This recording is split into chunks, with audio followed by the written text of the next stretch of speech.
नमस्कार दोस्तों, welcome to study with Neelam. I hope आप सभी लोग बहुत अच्छे होंगे। आज हम देखेंगे, चर्चा में है प्रोजेक्ट नेत्रा।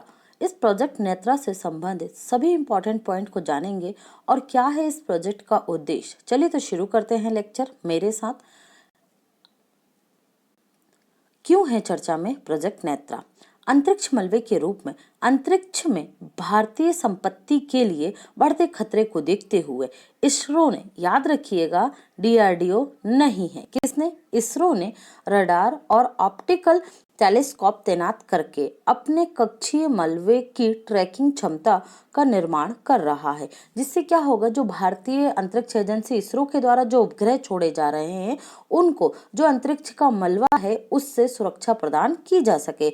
इस क्षमता का विकास प्रोजेक्ट नेत्र के तहत किया जा रहा है। तो पहला पॉइंट तो आपको याद रखना है कि ये किसने लॉन्च किया है, तो इसरो के द्वारा लॉन्च किया। कमेंट सेक्शन में आप लोग हमें बताएंगे कि इसरो के वर्तमान में अध्यक्ष कौन है, नए अध्यक्ष बने हैं इसके।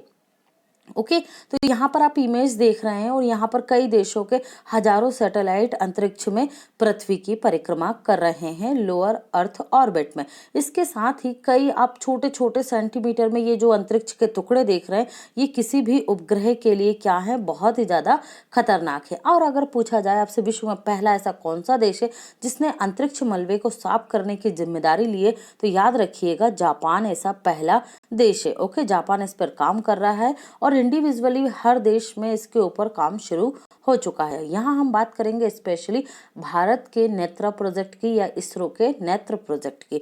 प्रोजेक्ट नेत्र क्या है? नेटवर्क फॉर, इसका फुल फॉर्म याद रखेंगे आप, network for space object tracking and analysis. Okay, network for space object tracking and analysis इस प्रोजेक्ट का फुल फॉर्म है, इसे ही कहते हैं नेत्र। प्रोजेक्ट नेत्र भारतीय उपग्रहों के लिए मलबे और अन्य खतरों का पता लगाने के लिए अंतरिक्ष में एक प्रारंभिक चेतावनी प्रणाली के रूप में काम करेगा। किसके रूप में? प्रारंभिक चेतावनी प्रणाली के रूप में। इस वर्ष चालू होने के बाद यह भारत को अन्य देशों की तरह स्पेस सिचुएशनल अवेयरनेस में अपनी आत्मनिर्भरता को बढ़ाएगा। आगे हम समझेंगे स्पेस सिचुएशनल अवेयरनेस SSA क्या है। इस प्रोजेक्ट के तहत एक प्रभावी निगरानी और ट्रैकिंग नेटवर्क स्थापित किया जाएगा, जिसमें 1500 किलोमीटर की दूरी के साथ अंतरिक्ष मलबे पर नजर रखने वाले रडार और एक ऑप्टिकल टेलीस्कोप शामिल हैं। ओके, तो रडार और ऑप्टिकल टेलीस्कोप के माध्यम से अंतरिक्ष में जो मलबा है उस पर नजर रखी जाएगी, जिससे हमारे उपग्रहों को सुरक्षा प्रदान की जा सके। यह रडार और ऑप्टिकल टेलीस्कोप महत्वपूर्ण जमीन आधारित सुविधाएं, मतलब अंतरिक्ष में नजर रखी जाएगी, लेकिन इससे स्टैब्लिश या स्थापित कहाँ किया जाएगा, तो पृथ्वी पर या जमीन पर किया जाएगा। रडार 10 सेंटीमीटर और उससे अधिक आकार की वस्तुओं का, कितनी? 10 सेंटीमीटर और उससे अधिक आकार की वस्तुओं का पता लगाने और उन्हें ट्रैक करने में सक्षम होंगे। इसे स्वदेशी रूप से डिजाइन और निर्मित किया जाएगा। इसरो की योजना स्थानिक विविधता के लिए 1000 किलोमीटर दूर ऐसे 2 राडार तैनात करने की है। वर्तमान की बात करें तो श्री हरिकोटा रेंज आंध्र प्रदेश में एक मल्टी ऑब्जेक्ट ट्रैकिंग रडार मौजूद है, लेकिन इसकी एक सीमित क्षमता या रेंज है। क्या होता है अंतरिक्ष मलबा? अंतरिक्ष मलबे या इसे कहते हैं स्पेस डिब्रीज में प्रक्षेपण में इस्तेमाल हुए रॉकेट के हिस्से, मिशन के कई बार क्या होता है, किसी स्पेस एजेंसी के द्वारा कोई उपग्रह लॉन्च किया गया और वो अंतरिक्ष में ही डिस्ट्रॉय हो जाता है, काम करना बंद कर देता है, और जब कुछ दूसरे उपग्रहों से ये टकराते हैं तो कई भागों में ये टूटकर बिखर जाते हैं और ये अंतरिक्ष में तैर रहे हैं। तो ये जो नए उपग्रह लॉन्च किए जाते हैं उनके लिए खतरा उत्पन्न करते हैं। मिशन के संचालन के दौरान मुक्त हुई सामग्रियां अंतरिक्ष वस्तुओं के टूटने से कक्षा में निर्मित हुए टुकड़े, निष्क्रिय उपग्रह और एंटी सैटेलाइट टेस्ट आदि से निर्मित मलबा स्पेस डिब्री या अंतरिक्ष मलबे के अंतर्गत आते हैं। यह मलबा पृथ्वी की निचली कक्षा लोअर अर्थ ऑर्बिट में 27,000 किलोमीटर प्रति घंटे की औसत गति की तीव्रता रखता है, जिससे यह अन्य अंतरिक्ष उपग्रहों के लिए एक खतरा उत्पन्न करता है। ऐसे कई छोटे छोटे सेंटीमीटर आकार वाले टुकड़ों से भी उपग्रहों के साथ अगर आप आपस में टक्कर हो जाती है तो यह बेहद खतरनाक हो सकता है। ओके, यहाँ आप इस पिक्चर में देख रहे हैं कितने छोटे छोटे आकार के छोटे छोटे टुकड़े हैं जो किसी भी स्पेस प्रोग्राम के लिए या उपग्रह के लिए खतरा उत्पन्न कर सकते हैं। प्रोजेक्ट नेत्रा के क्या लाभ हैं? नेत्र 10 सेंटीमीटर जितनी छोटी और 3400 किलोमीटर की सीमा तक तथा लगभग 2000 किलोमीटर की अंतरिक्ष कक्षा के बराबर वस्तुओं की खोज, ट्रैक और सूचीबद्ध कर सकता है।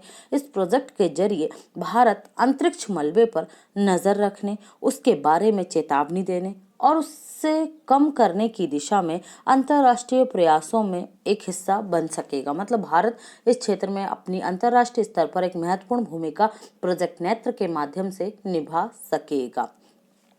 अब हम जानते हैं क्या है space situational awareness, SSA। Space situational awareness का अर्थ है कक्षा में वस्तुओं को ट्रैक करना और पूर्व अनुमान लगाना कि वह किसी तय समय में कहाँ होंगी। क्योंकि जब आपको पता होगा कि कोई उपग्रह या कोई टूटा हुआ उपग्रह के जो टुकड़े हैं ये तय समय में 6 महीने बाद, 2 महीने बाद, 10 दिन बाद, 15 दिन बाद कहाँ गिरने वाले हैं या किस उपग्रह से टकराने वाले हैं, तो उस संभावित जब हमारे पास समय होगा तो हम उसे रोकने में सक्षम हो सकेंगे। तो इसे ही क्या कहा जाता है? Space situational awareness. पृथ्वी की कक्षा में हजारों वस्तुएं हैं जो उपग्रहों और प्रक्षेपणों के लिए संभावित खतरा उत्पन्न कर सकती हैं।